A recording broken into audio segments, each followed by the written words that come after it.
iPad mini 6 is the best portable gaming device around. Far better than the Nintendo Switch. If you give me 5 minutes, I'll try to make you a believer too.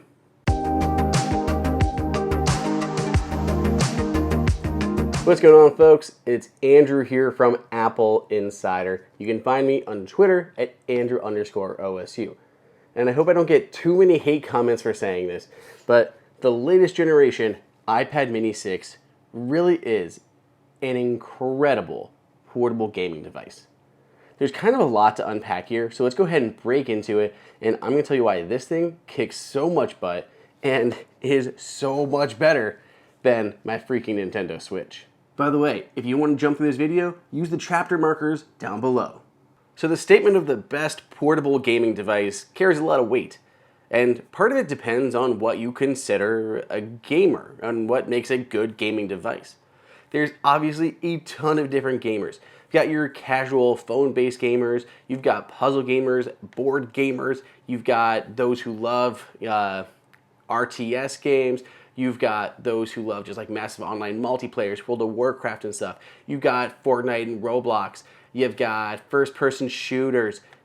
There's just a huge number of gamers out there, and it's hard to put all of them into a bucket. But honestly, the iPad mini can cater to almost all of them. So if you are looking for a portable device, I'd really recommend checking out the iPad mini 6. So let's go ahead and talk about why this is so good for so many different types of gamers. The first thing we got to talk about, the specs, right? So the iPad mini 6 is rocking an 8.3-inch display with those gorgeous rounded corners and a 326 ppi, a very high pixel density. The Nintendo Switch, on the other hand, is only a 720p screen. Depending on which model you have, it's either got a 7-inch or a 6.2-inch. 6.2 for the regular Nintendo Switch, or a 7-inch if you got the new OLED version. And in either case, it only has a 237 or a 210 ppi, far below what the iPad is offering. Your games are going to look much better when you're gaming on an iPad mini. If we look at what's driving these two machines, their performance, longevity, everything like that, iPad mini 6 is blowing the Nintendo Switch away. It's rocking the A15 Bionic processor, which is a 6-core CPU and a 5-core GPU. On the other hand, if we go ahead and look at the Nintendo Switch, it only has a quad-core ARM processor with about a 1.02 gigahertz max speed, whereas the iPad mini's A15 Bionic, with more cores, runs at more than double the clock speed, maxing at about 2.93, almost triple the clock speed of the processor in the Nintendo Switch. It also has some basic GeForce graphics, but really the graphics, the 5-core GPU in the iPad mini, also blows that away as well. Here I'm specifically talking about mobile and portable gaming, taking these with you, whether outside the house or around your house. But if you do want to put these up on the screen, iPad's winning here again. The iPad mini can output via its USB-C port up to your display, just straight using USB-C if you have a USB-C monitor. If you want to go to a television, you can get an adapter and connect that way. The Nintendo Switch, it does need an adapter where you can use its dock to go up to the TV, but even then it's only limited to 1080, whereas the iPad mini can go up to 4K, and it can go up wirelessly. You can cast your iPad mini to your Apple TV or other AirPlay 2 enabled set in 4K resolution. That's right, you can wirelessly put your iPad mini on your TV at 4K, whereas the Nintendo Switch is going to need a cable and adapter, and it's much more limited in its resolution. Since we're talking portability, networking is going to be huge. The iPad mini 6 is equipped with Wi-Fi 6, but you can also use a USB-C to Ethernet adapter to plug in and go wired if you want even faster speeds, or for true portable gaming, you can get a 5G cellular option and game over 5G wherever you are, assuming 5G is available. We'll switch to LTE or something. But if we go to the Switch, there's no LTE 5G option available. You're stuck with Wi-Fi. And even with Wi-Fi, you're capped at only Wi-Fi 5, which is not as high speed or as good range as Wi-Fi 6. Additionally, if you do want to go wired on the Nintendo Switch, you're going to have to slot it into its dock and use a USB to LAN adapter to connect that way. Just kind of a mess when it comes to connectivity on the Nintendo Switch. Okay, here's one of my favorite parts. Controller options. If we look at the Nintendo Switch, you've got two primary first-party options, right? You can use the Joy-Cons that come with the device, but those, at least for me, have suffered from that joystick drift lag, and it's been terrible. They just keep drifting. I've had them replaced, and it still keeps happening, and Nintendo has not fixed this issue other than offering to swap out your Joy-Cons. But you have the Joy-Cons that come with the device, or you can go ahead and pick up the Pro controller. There are some third-party controllers available, such as the ones from Nyko and a few others that aren't too terribly high priced. But when we go to the iPad, you have a ton more options. Every game for iPad is pretty much optimized for the touchscreen if it's available through the App Store. So you can just game on the device itself without having to need a controller.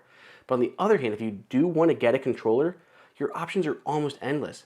You want to go with a primary console controller, all of those have been MFI certified and will work with the iPad mini.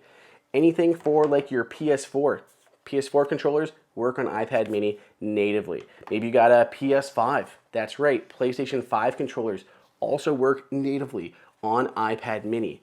And if you go up, you can go and check on the Xbox controllers. All the Xbox controllers also work for the last gen and current gen consoles, so you can use your Xbox controllers right there with your iPad mini.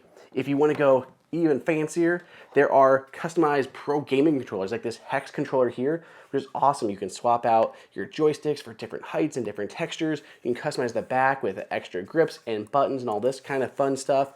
Yeah, these high-end professional gaming controllers also can work with iPad mini.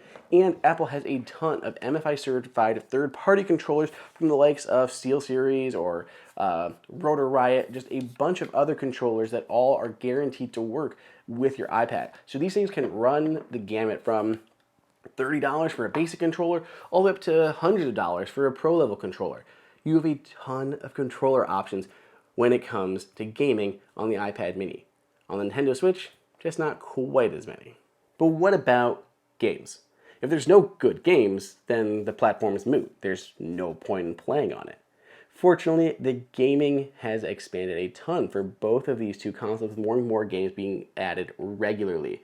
Looking at the iPad mini first again, there's quite a few great third-party games on this platform. Some of my favorites include like Asphalt 9 Legends, Among Us, Alto's Odyssey, Stardew Valley, Roblox, Civ 6, Don't Starve. There's versions of Grand Theft Auto on here, so all the original versions were on here, and now they're coming out with new remastered versions of a lot of these GTA games that you can play on your iPad, which is cool. So all new graphics coming with these GTA games very soon.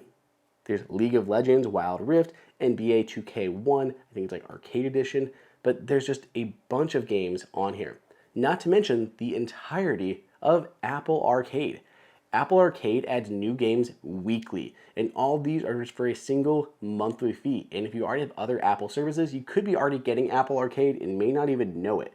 There's a ton of options here that have everything from puzzle games to board games to crazy graphics ones. There's just a ton of options in here for games on iPad.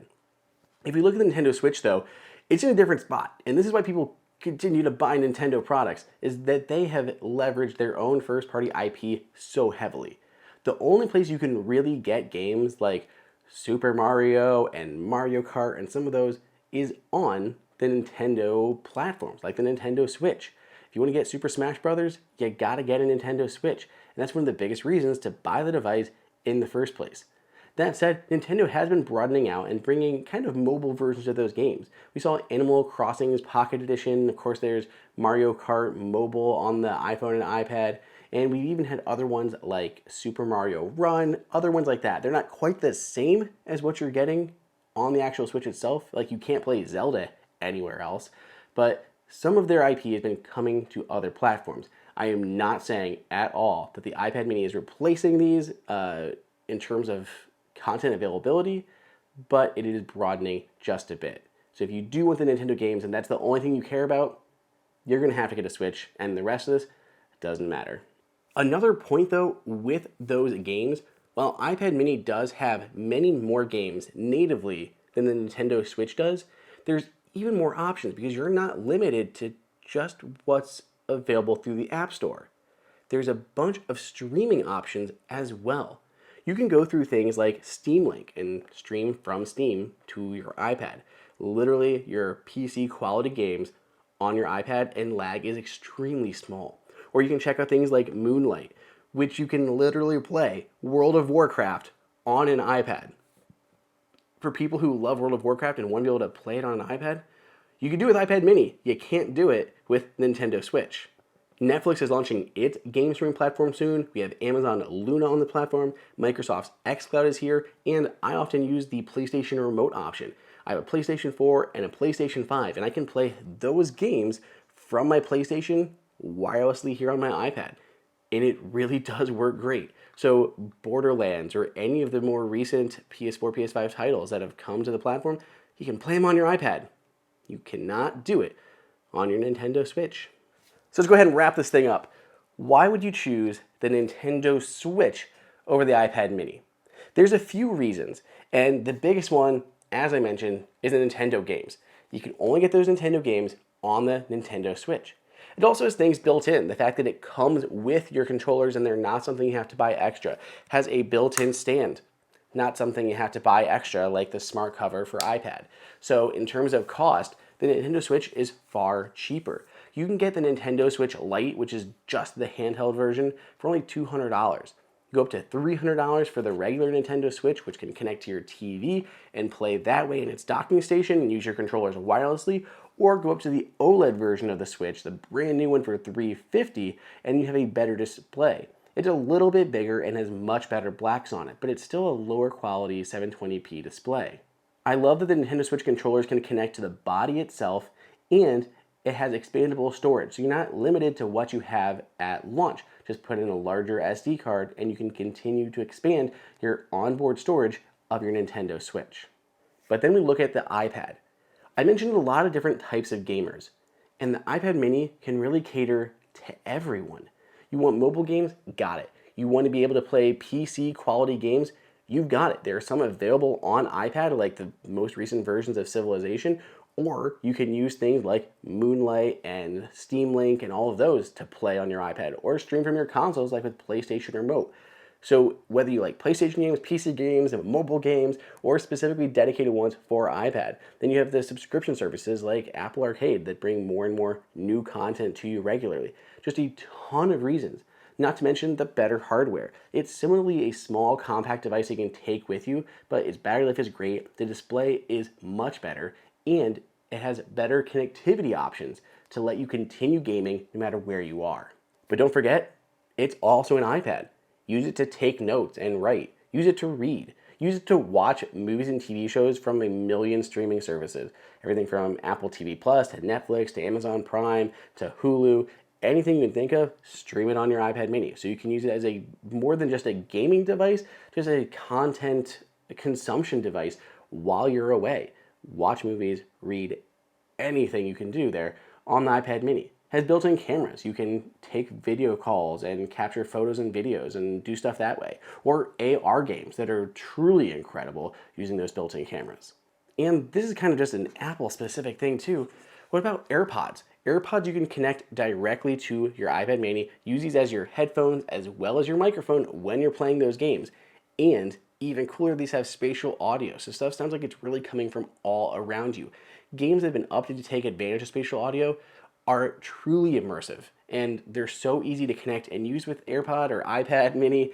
There's nothing like it on the Nintendo Switch. So the iPad mini really checks a lot more boxes than the Nintendo Switch, just carries a bit of a higher price tag. Let me know what you guys think and which one you would choose. Did I convince you that the iPad mini is the best portable gaming device out there? Let me know on Twitter at Andrew_OSU, and if you'd like to grab a Nintendo Switch or an iPad mini, I've got links and discounts down below in the description.